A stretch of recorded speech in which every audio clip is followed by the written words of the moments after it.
सट्टा बाजार के बदले आंकड़े और बीजेपी की उड़ी नींद तो बड़े बड़े नेता भी हुए धराशायी।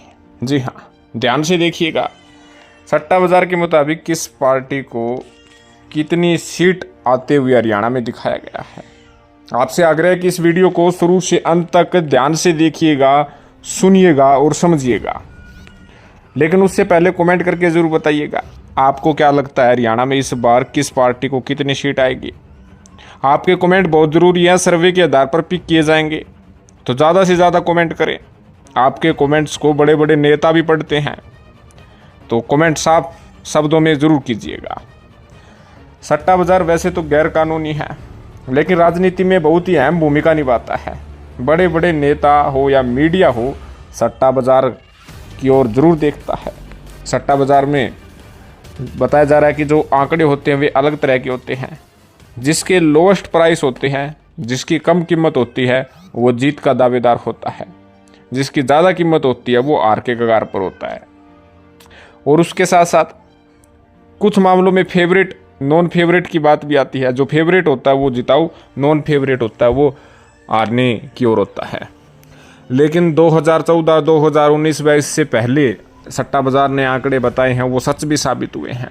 लेकिन सट्टे बाजार के आंकड़ों में बड़े बदलाव भी उस वक्त होते हैं जब बड़े बड़े नेता एक पार्टी को छोड़कर दूसरी पार्टी में चले जाते हैं, या अन्य ऐसी गतिविधियां हो जाती है जिससे बड़ा फायदा किसी पार्टी का हो, तो सट्टा बाजार कुछ ही पल में अपने आंकड़ों में फेरबदल भी कर देता है। हालांकि आपको बता दें कि हरियाणा में 10 लोकसभा सीटें हैं। चुनाव की शुरुआत में भारतीय जनता पार्टी ने 10 की 10 सीटें जीतने का दावा किया था। हरियाणा में मुख्यमंत्री का बदलाव बीजेपी सरकार ने किया था, दुष्यंत चौटाला से गठबंधन भी तोड़ा था। लेकिन उस समय लग रहा था कि बीजेपी आराम से इस आंकड़ों को प्राप्त कर लेगी, केवल 1-2 सीटों पर ही उन्हें चैलेंज मिलेगा। लेकिन जैसे जैसे अब इलेक्शन नज़दीक आ रहा है वैसे वैसे बीजेपी के लिए चैलेंज बढ़ रहा है और विपक्षी पार्टियों के लिए अच्छा साबित हो रहा है। अब सिचुएशन ऐसी आ गई है कि कांटे का मुकाबला हो गया है। और सट्टा बाजार की तरफ जब आंकड़े नेता देख रहे हैं, प्रत्याशी देख रहे हैं, तो पैर भी डिगमगाने शुरू हो गए हैं। कहीं ना कहीं कांग्रेस पार्टी ने अपने प्रत्याशियों का ऐलान किया। जेजेपी और इनेलो ने भी कोई किसी प्रकार से कंजूसी नहीं बरती। एक बात तय है कि 2019 के मुकाबले इस समय जो हरियाणा का चुनाव है उसके मुताबिक बीजेपी की उस जितनी लहर नहीं है। यानी पहले के मुकाबले वोट प्रतिशत बीजेपी में गिरावट के तौर पर देखा जाएगा।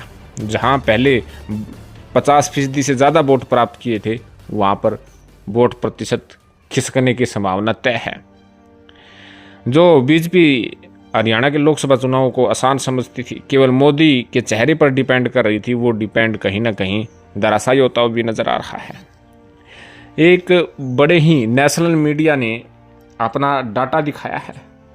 उन्होंने बताया कि सट्टा बाजार के अनुसार हरियाणा में जो सिचुएशन है 10 सीटों में से, तो बीजेपी को 4 से 6 सीट मिल सकती है। कहीं ना कहीं 4 से 6 सीट मिलना यानी कि 4 से 6 सीटों पर हार भी बीजेपी की हो सकती है। अगर बीजेपी को 4 सीट आती है तो विपक्षी पार्टी को 6 सीट आएगी। अगर बीजेपी को 6 सीट आती है तो विपक्षी पार्टी को 4 सीट आएगी। यानी विपक्षी पार्टी कांग्रेस पार्टी विशेष तौर पर यदि 4 से 6 सीट प्राप्त भी कर लेती है तो भारतीय जनता पार्टी का हरियाणा में इससे बड़ा तगड़ा झटका हो ही क्या सकता है। क्योंकि एक तो वे विपक्षी पार्टी है और एक कहीं ना कहीं 2014-2019 की हार के बाद भी 4 से 6 सीट प्राप्त करना आने वाले विधानसभा चुनाव में बीजेपी को खतरे की घंटी बता रहा है। जिन बीजेपी को सीटों पर जहां खस्ता हालत सट्टा बाजार दिखा रहा है, उनमें आपको बता देते हैं। जिन्हें बीजेपी को ज़्यादा नुकसान होते हुए दिखा रहा है सट्टा बाजार, तो उसमें बता दें कि सिरसा लोकसभा सीट है, जहां पर अशोक तंवर और कुमारी शैलजा के बीच में कड़ी टक्कर है। हालांकि इस समय शैलजा मजबूत अवश्य है। वहीं सोनीपत लोकसभा सीट है, जहां से सतपाल ब्रह्मचारी और बीजेपी के प्रत्याशी मोहनलाल बडोली के बीच कांटे का मुकाबला है।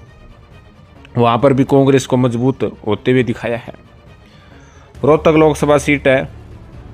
रोहतक लोकसभा सीट पर 2019 में उलटफेर हुआ था। दीपेंद्र सिंह हुड्डा 7,500 वोटों से हार गए थे, लेकिन कुछ लोगों के संशय अब भी बरकरार है कि कहीं 2019 की तरह अब की बार जो है सिचुएशन पैदा न हो जाए। तो कहीं ना कहीं रोहतक लोकसभा सीट पर दीपेंद्र सिंह हुड्डा व अरविंद शर्मा के बीच में ही मुकाबला है। हालांकि काफ़ी कामयाबी हासिल दीपेंद्र सिंह हुड्डा ने अब की बार की है। वही अम्बाला लोकसभा सीट है। अम्बाला लोकसभा सीट बंतो कटारिया जो बीजेपी के प्रत्याशी है और वरुण मुलाना कांग्रेस के प्रत्याशी है, इनके बीच भिड़ंत है। बंतो कटारिया पहले जीत की दावेदार मानी जा रही थी। जो सहानुभूति वोट उन्हें प्राप्त करने के लिए जो सोच रही थी, वो सहानुभूति वोट मिलता हुआ नजर नहीं आ रहा है कि सहानुभूति भावना के अकॉर्डिंग उन्हें वोट मिल जाए। मोदी के चेहरे पर ही डिपेंड है। तो कहीं ना कहीं अम्बाला सीट अहम फैक्टर साबित होते हुए नजर आ रही है। 4 सीट पर तो ये कांग्रेस मजबूती के साथ जीत का दावा ठोक रही है। 2 सीटें अन्य हैं जहां पर मजबूत कांग्रेस हुई है, जिनमें भिवानी में अंदरगढ़ लोकसभा सीट है, क्योंकि वहां पर कुछ समीकरण पलटा है। पूर्व मंत्री वासुदेव शर्मा कांग्रेस में शामिल हो गए हैं। किरण चौधरी का साथ भी रावदान सिंह को मिल गया है और दादरी से विधायक सोमवीर सांगवान भी कांग्रेस के साथ आ गए हैं, जिसका फायदा होता हुआ नजर आ रहा है। और उसके साथ साथ कुरुक्षेत्र लोकसभा सीट है। कुरुक्षेत्र में नवीन जिंदल, अभय सिंह चौटाला और सुशील गुप्ता पर कांटे का मुकाबला है। इंडिया गठबंधन के नाते सुशील गुप्ता जो है टक्कर दे रहे हैं, लेकिन केजरीवाल के बाहर आने के बाद वहां पर रोड शो का आयोजन किया जा रहा है। कुछ मामलों में वहां पर भी इंडिया गठबंधन बहुत ज़्यादा मजबूत है, हालांकि वहां पर त्रिकोणीय मुकाबला बताया जा रहा है। तो इसीलिए सट्टा बाजार 4 से 6 सीट बीजेपी को आते ही दिखाया है और 4 से 6 सीटों पर हारते हुए भी बीजेपी को दिखाया है। तो कहीं ना कहीं काफ़ी अन्य सीटें भी हैं जहां पर कड़ा मुकाबला है, चाहे हिसार लोकसभा सीट हो, चाहे फरीदाबाद लोकसभा सीट हो।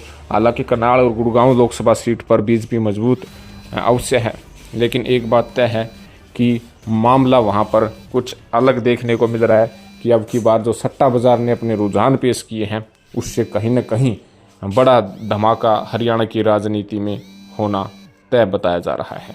लेकिन आप जनता है, आपको क्या लगता है हरियाणा में इस बार किस पार्टी को कितनी सीट आएगी? सट्टा बाजार तो अपने आंकड़े देता रहेगा, बदलता रहेगा, दिखाता रहेगा, लेकिन आप वोटर्स हैं, आपके कमेंट जरूरी है। आपके कमेंट सर्वे के आधार पर पिक करेंगे। कमेंट करके जरूर बताइएगा कि अब की बार हरियाणा में किस पार्टी को कितनी सीट आएगी। धन्यवाद।